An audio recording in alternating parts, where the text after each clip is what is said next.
La campaña presidencial de Gustavo Petro estuvo financiada por el narcotráfico. No sé a qué hora ha cometido tantos delitos. Mentiras. Mentiras. Las cosas no fueron así tampoco.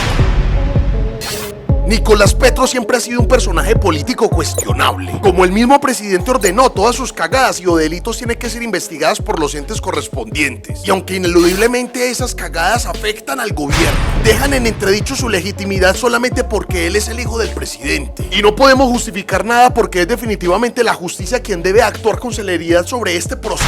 Yo creo que sí debemos tener en cuenta estos 5 importantes puntos sobre el caso de Nicolás Petro que seguro no quieren que sepamos. Número 5. El dinero sucio, según cuenta la denuncia, nunca entró a la campaña política de Gustavo Petro.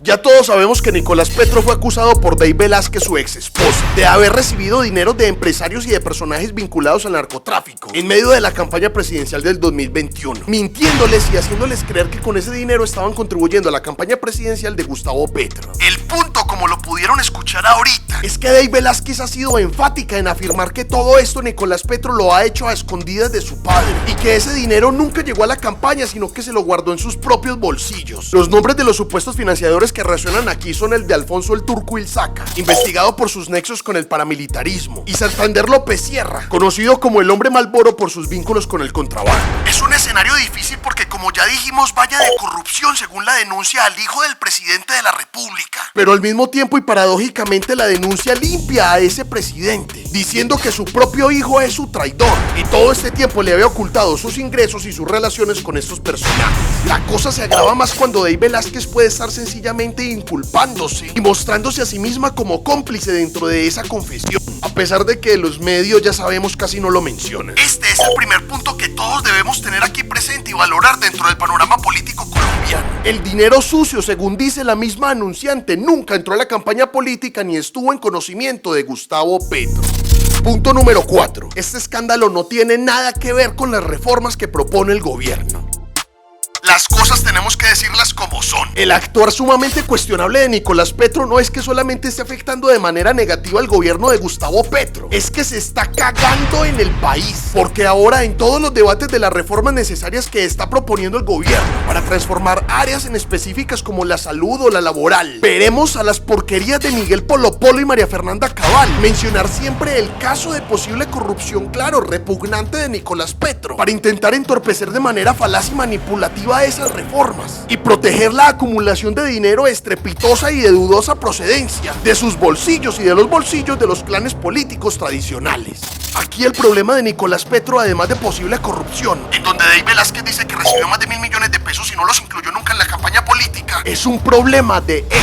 Las artimañas que probablemente Nicolás Petro haya podido efectuar aquí son básicamente las artimañas contra las que su padre Gustavo Petro ha peleado políticamente prácticamente toda su vida. Esperemos que el proyecto político de la alternatividad no se vea sumamente reducido a causa de esto.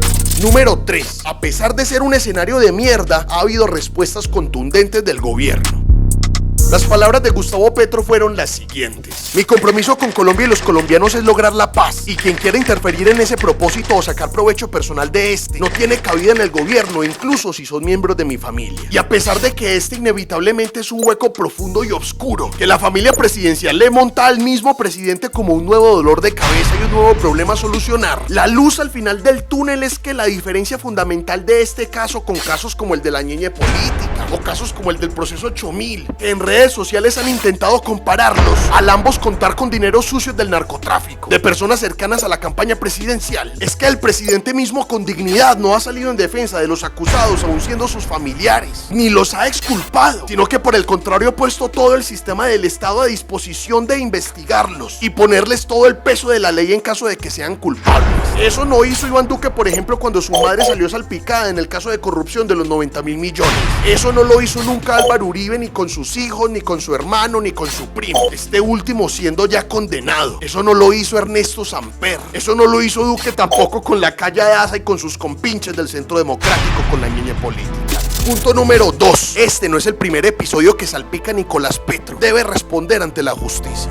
A Nicolás Petro también se le cuestionó por estar en una reunión y subir una foto juntos que porque son muy amigos con el hijo del corrupto Musa Besaile, el parapolítico que pagó miles de millones de pesos para intentar dentro del cartel de la toga que borraran su proceso con vínculos paramilitares. Es más, ya en el 2014, cuando Gustavo Petro era alcalde de Bogotá, había solicitado a la fiscalía una indagación por una presunta intervención de Nicolás Petro en contratos con la administración distrital, pero eso no terminó en nada más que especulaciones de la oposición del momento. ¡Qué bien sucio que sí juega! Es más, a Nicolás Petro se le cuestionó cuando comenzó su relación de pareja con Dey Vázquez, la mujer que precisamente denuncia todo este entramado de los dineros sucios, porque ella no solamente trabajó con Elsa Noguera antes de entrar en el pacto histórico, sino que además es una de sus amigas más íntimas, teniendo en cuenta que incluso Elsa Noguera es la madrina de su único hijo. Y hay que saber que Noguera es una ficha del clan de los Char y que ha tenido posturas radicales y asquerosas que desde la alternatividad política simplemente no solo se han criticado, sino tachado por completo. Punto número 1. El gobierno quedará manchado para siempre, pero el proyecto político debe continuar.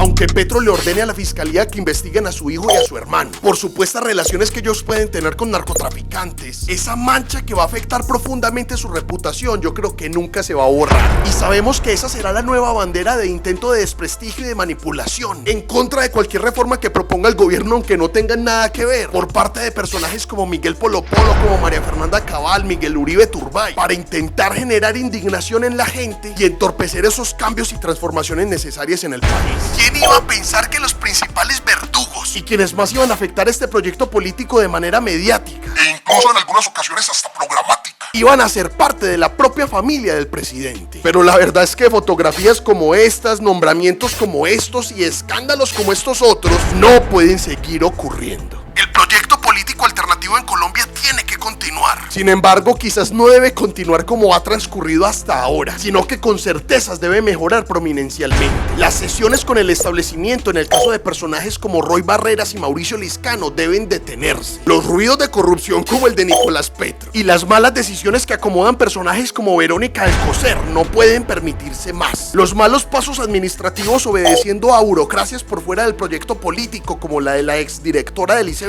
no se pueden repetir. La entraña más profunda de la alternatividad política, esa a la que tanto le costó llegar a la cabeza del país, tiene que defenderse. No puede permitirse que ese horizonte de cambio hacia donde apunta el país desde tantos puntos de vista se esté también de igual forma en muchos ángulos desviando. Y no todo queda en manos del gobierno nacional, y eso lo entendemos, pero al menos entonces sus delegaciones y sus representaciones tienen que tomarse con mucho cuidado, y más ahora luego de las experiencias no solamente negativas, sino definitivamente de mierda como las que se han vivido hasta ahora. ¿Usted qué opina de todo esto? ¿Qué cree que pasará en el futuro con Nicolás Petro? ¿Cómo influirá esto en el panorama político colombiano ahora? Dejen aquí sus opiniones, que siempre los estoy leyendo. Cofradía para el Cambio es un medio alternativo de comunicación. Estas son las redes sociales en donde tenemos presencia. Gracias por apoyar nuestro trabajo y darle fuerza desde las redes sociales a la voz alternativa dentro de una disputa política que los medios de comunicación han encarnado en Colombia. Este tipo de páginas deben seguir proliferando en el país.